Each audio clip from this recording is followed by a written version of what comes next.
안녕하십니까. 경기도에서 해양레저 산업 육성을 담당하고 있는 김충환입니다.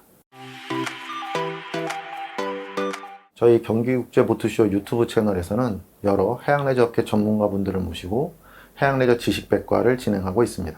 해양레저 산업에는 제조, 서비스, 유통, 교육 등 여러 가지 분야가 있습니다만 역시 제조가 해양레저 어떤 산업의 꽃이라고도 할 수가 있죠. 우리나라에서 레저보트를 제작하고 계신 대표적인 기업 중에 하나인 S컴텍의 정경우 대표님을 모시고 오늘 말씀을 나눠보도록 하겠습니다. 네, 대표님 안녕하세요. 안녕하십니까. 저희 S컴텍에 대한 회사 소개랑 또 우리 대표님에 대한 소개를 간단히 한번 부탁드리겠습니다. 주식회사 S컴텍의 정경우 대표입니다. 저희 회사는 카타마란 요트라는 선체가 2개 있는 쌍둥이 요트를 전문으로 생산하는 회사이고 2011년에 창업해서 현재 한 30여 명의 직원들과 열심히 좋은 제품을 만들어서 미국에 지금 수출도 하고 있고 국내에서는 나름대로 1등 기업이라고 좀 자부를 하고 있습니다. 저는 이 업에 한 27년 동안 일을 해왔고요.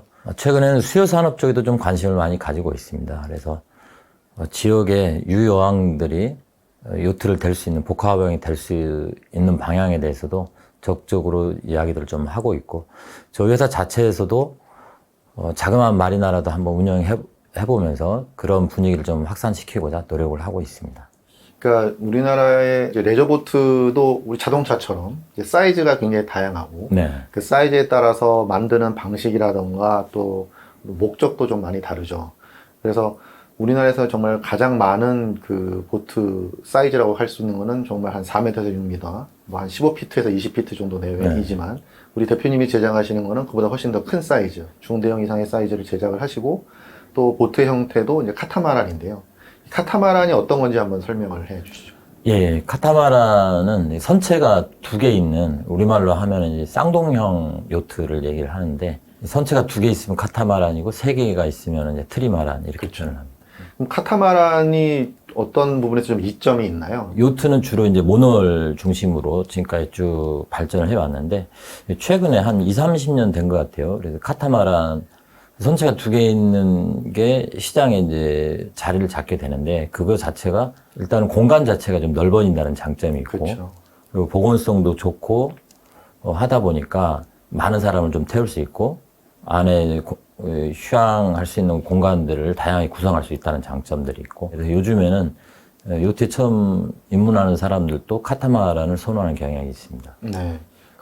이제 모노홀이 우리가 흔히 알고 있는 이제 요트의 형태죠. 네. 그런데 이제 요트가 기본적으로 이제 바람을 이용을 해서 운항을 하다 보니까 이게 누워서 사실 많이 누워서 가잖아요. 이제 그런 부분을 일반 처음 특히 요트 타는 분들은 좀 그때 좀 당황을 많이 하죠. 우리 카타마란은 그런 부분에서 이제 이점이 좀 있죠. 거기에다가 이제 공간 활용성이 훨씬 우수하고 그런 면이 있기 때문에 어떤 해양 관광 상품이나 또 장거리 항해를 할 때도 많이 쓰이는 형태의 이제 보트라고 할 수가 있겠습니다.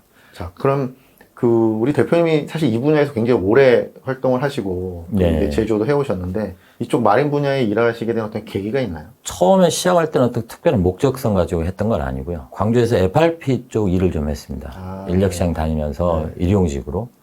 근데 그 회사가 부산에서 배를 만드는 회사였어요. 네.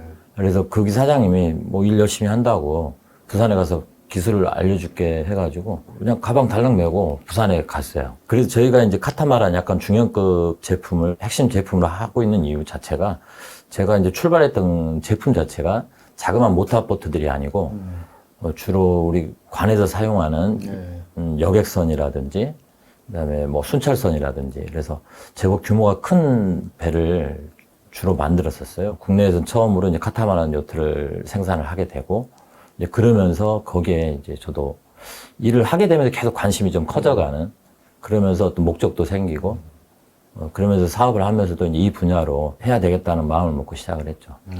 사실 관공선을 만드는 수요가 이제 꾸준히 있으니까 우리나라는 이제 그 관공선을 제작하는 조선소들이 이제 많이 있죠. 근데 그 관공선의 형태도 이제 FRP를 소재 측면에서 다루는 부분이 많고, 근데 또 이제 레저보트나 요트도 FRP를 다루는 이제 소재로 활용하는 보트들이 많으니까 거기서 분명히 이제 공통적인 접점이 좀 나올 수도 있었겠네요. 그래서 지금 사실 선택한 그 지점이 이제 아까 카타마란의 조금의 그 작은 사이즈이신 거잖아요.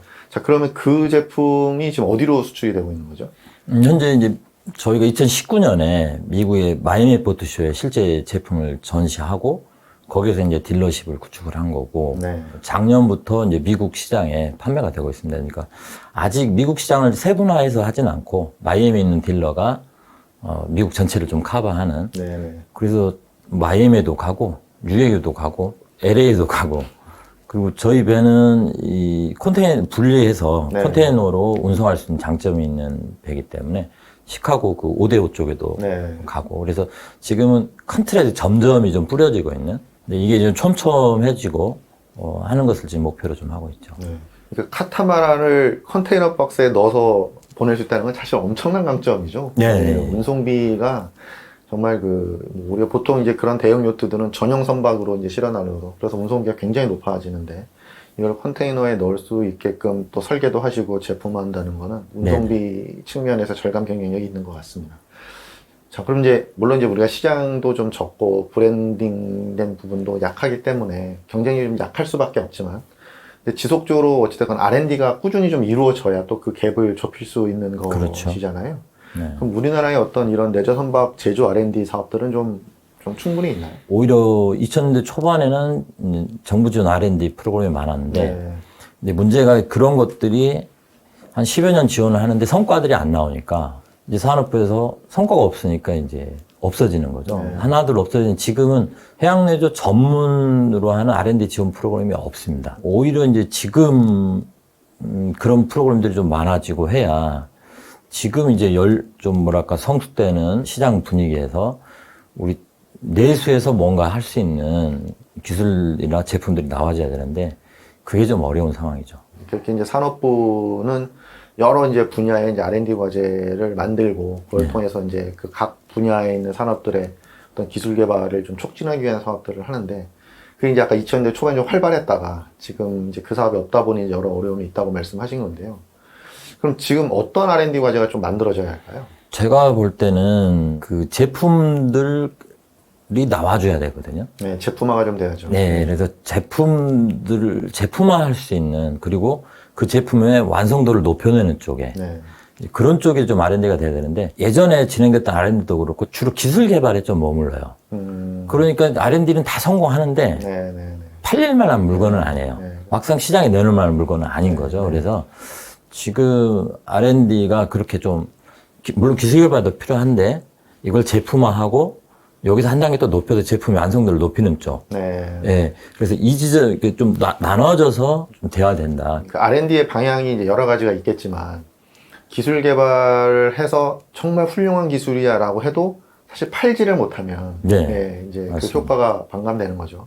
근데 이제 우리 해양내적계에 필요한 기술은 팔 수 있는 그래서 이제 상용화 소위 할 수 있는 이제 그런 기술이 필요한 거고 상용화를 했을 때 경쟁 여류에 있는 부분들이 경쟁 우위로 갈 수 있는 네. 이제 그러한 것들은 이런 기술 개발을 통해서 좀 도움을 받았으면 좋겠다라는 부분이신 것 같은데. 이제 저희가 조그만 모터보트라도 해외 전시를 나갈 때 실물을 들고 나갔었어요. 네네. 대부분 지금 보면 모형 들고 나가거든요. 사실 배를 모형 놔두고 팔 수는 없는 노릇이거든요. 예를 들어서 메이저 브랜드가 모형 놔두고 팔면 팔리겠죠. 특히나 배는 전시 한 번 나갔다 해도 이걸 파는 게 아니라서 네. 배를 사는 사람 입장에서 보면은 평생에 한 번 사는 건데 그러면 이 사람이 전시회를 꾸준히 3, 4년은 와보는 거예요. 네. 내가 이번에 전시회 가서 배 하나 사야지 이렇게 사는 게 아니고 앞으로 한 3, 4년, 4, 5년 있다가 배를 살 계획을 잡고 미리 이제 계속 조사하면서 마음을 먹고 또 선택을 하는 건데 그러면은 전시회가 한 번 나가서 또 안 된단 말입니다. 실물을 가지고 몇 년을 꾸준히 나가줘야 그렇죠. 그 오는 사람들이 보고 이 제품이 또 왔네 좀 더 좋아졌네 이러면서 어떤 신뢰도 갖고 네. 배를 살 수 있는 그래서 저는 이제 제가 이제 그 과정을 밟아봤기 때문에 그렇게 하면 된다고 생각은 해요. 그러니까 지금 우리가 마이애미 보트쇼 나가보면은 세계에서 가장 작은 카타마란이에요, 우리 제품. 네. 그러니까 사람들이 다 쳐다봅니다. 뭐 귀엽네부터 이렇게 그냥 단순한 관심에서부터 내가 은퇴하고 단동선 한 30피트 살려고 했는데 이 가격에 똑같은 크기의 카타마란을 살 수 있어? 여기에서 사람들 많이 좀 움직이거든요. 네. 그래서 어떤 컨셉이 정확하고 어느 정도 경쟁력을 갖게 되면 그리고 그걸 계속적으로 사람들과 만날 수 있는 소통할 수 있는 오프라인 소통이 상당히 중요하다고 보는데 그거를 한 3, 4년 이상 꾸준히 해 나간다면 저는 충분히 좀 가능하다고 봅니다. 이 보트쇼에 참가하는 보트 제조사들 중에 성과를 내고 있는 기업들도 이제 꽤 있습니다. 네. 근데 그중에 어떤 기업도 이제 목각을, 이제 소위 이제 모형을 가져와가지고 하는 기업들이 성과 내는 경우는 거의 없어요. 네, 맞습니다. 예. 왜냐하면 실물을 보고 싶어 하는 거지. 네. 예, 이제 그 모형을 보고 싶어 하는 건 아니거든요. 심지어 그 해외의 대형 보트쇼들도 뭐 50피트, 60피트 이상급의 배들도 사실 그런 배들을 가져오려면 부담이죠. 모형 보여주고 싶겠지만 다 실물을 가져와서 그런 맞습니다. 국제적인 브랜드도 전시를 하기 때문에 보트쇼에 출품을 하고 그 제품을 가져오는 보트 빌더들에게는 이제 실물을 전시한다는 게 굉장히 중요한 의미인 거죠. 네. 예, 그런 면에서 이제 그 실물을 전시하기 위해서는 사실 이제 많은 운송비가 또 들기 때문에 또 재반 비용이 또 드니까요. 이제 그런 부분들이 어떤 이제 정부의 좀 더 그 사업화로 좀 이제 그런 지원이 꾸준하게 이어지면 좋겠다라는 이제 말씀이신 것 같고, 또 실제로 그렇게 했을 때의 효과가 나는 것도 분명한데, 그 이유 중에 하나가 사실 이제 이 해양 레저 사람이 굉장히 보수적이잖아요. 네네. 특히 사용자들 같은 경우에 내가 이제 평소에 봐왔던 브랜드에 대해서 느끼는 그 신뢰감과 이제 새로운 제품, 새로운 브랜드에서 느끼는 제품의 신뢰감은 확연히 차이 날 수밖에 없고, 또 구매를 하는 과정에 있어서도 이제 그 경험치 또를 굉장히 이제 의존을 많이 하기 때문에, 왜냐하면 이게 바다에서 내 생명과 직결된 제품이니까 이제 보수적일 수밖에 없는 이제 이 특징이 좀 있죠.